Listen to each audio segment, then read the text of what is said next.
পরিষ্কার ঘোষণা করি, রক্ত দিয়ে যেই ফ্যাসিবাদ বিদায় করেছি, প্রয়োজনে আবার রক্তের সাগর প্রবাহিত হবে, বাংলার মাটিতে ফ্যাসিবাদ ফিরে আসবে না।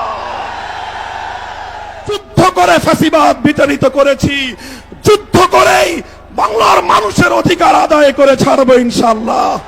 আমরা রক্ত দিয়েছি শাপলা চত্বরে, আমরা রক্ত দিয়েছি 2015 সালে, রক্ত দিয়েছি 2021 সালে, রক্ত দিয়েছি জুলাই বিপ্লবে। আমাদের মুখোমুখি দাঁড়াবার চেষ্টা করবেন না। আমরা রক্ত দিয়ে অধিকার আদায় করি, রক্ত দিয়ে বাংলাদেশ কিনেছি, রক্ত দিয়েই বাংলাদেশের স্বাধীনতা রক্ষা করব ইনশাআল্লাহ। বীর শহীদদের রক্ত মারিয়ে জুলাই বিপ্লবের, জুলাই সনদ বাস্তবায়নের গণভোট ছাড়া বাংলার মাটিতে আমরা আর কোনো কিছুই হতে দেব না। আজ এই ঐতিহাসিক পল্টন ময়দানে দাঁড়িয়ে আমি স্পষ্টভাবে দেখতে পাচ্ছি বাংলাদেশ আজ দুই ভাগে বিভক্ত। এক ভাগ ৭২-এর বাকশালপন্থী, আরেক ভাগ জুলাইয়ের বিপ্লবপন্থী। ৭২-এর পরাজিত বাকশালপন্থীরা আগামী 13ই নভেম্বর বাংলাদেশের বিরুদ্ধে লকডাউনের নামে যুদ্ধের ঘোষণা দিয়েছে।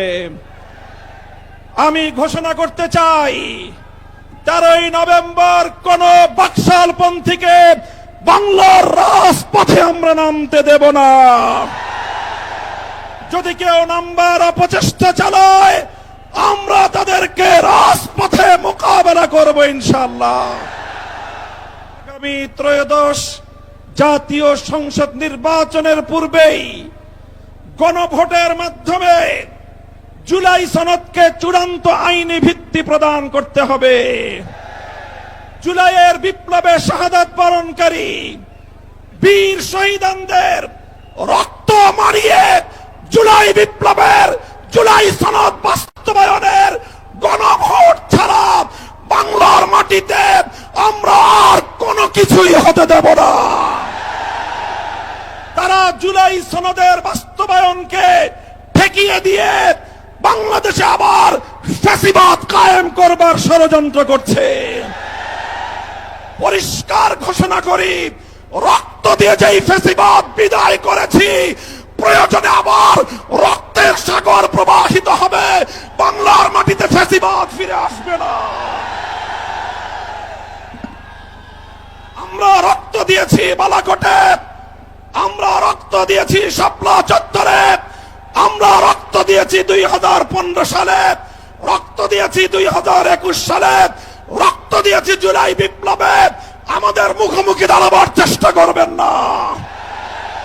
আমরা রক্ত দিয়ে অধিকার আদায় করি, রক্ত দিয়ে বাংলাদেশ কিনেছি, রক্ত দিয়েই বাংলাদেশের স্বাধীনতা রক্ষা করব ইনশাআল্লাহ। শুন, যারা জুলাইয়ের বিপ্লবের রাজপথে ছিলেন, জুলাই বিপ্লবের সনদের আইনি ভিত্তি কার্যকর করার জন্য আমরা হাতে হাত রাখি। আগামী 13ই তারিখ জুলাই সনদের গণভোটকে কেন্দ্র করে সরকারি সিদ্ধান্তের দিকে আমরা তাকিয়ে আছি। সরকার যদি জনগণের শান্তিপ্রিয় ভাষা বুঝতে ব্যর্থ হয়, আবার বলছি, সরকার যদি 8 দলীয় নেতৃবৃন্দের শান্তিপ্রিয় ভাষা বুঝতে ব্যর্থ হয়, যেই ভাষায় বললে সরকার বুঝবে, আমরা সেই ভাষাই প্রয়োগ করব, সেই কর্মসূচি ঘোষণা করব ইনশাআল্লাহ। প্রস্তুত থাকবেন তো আপনারা? ইনশাআল্লাহ যুদ্ধ করে ফ্যাসিবাদ বিতাড়িত করেছি, যুদ্ধ করেই বাংলার মানুষের অধিকার আদায় করে ছাড়বো ইনশাআল্লাহ।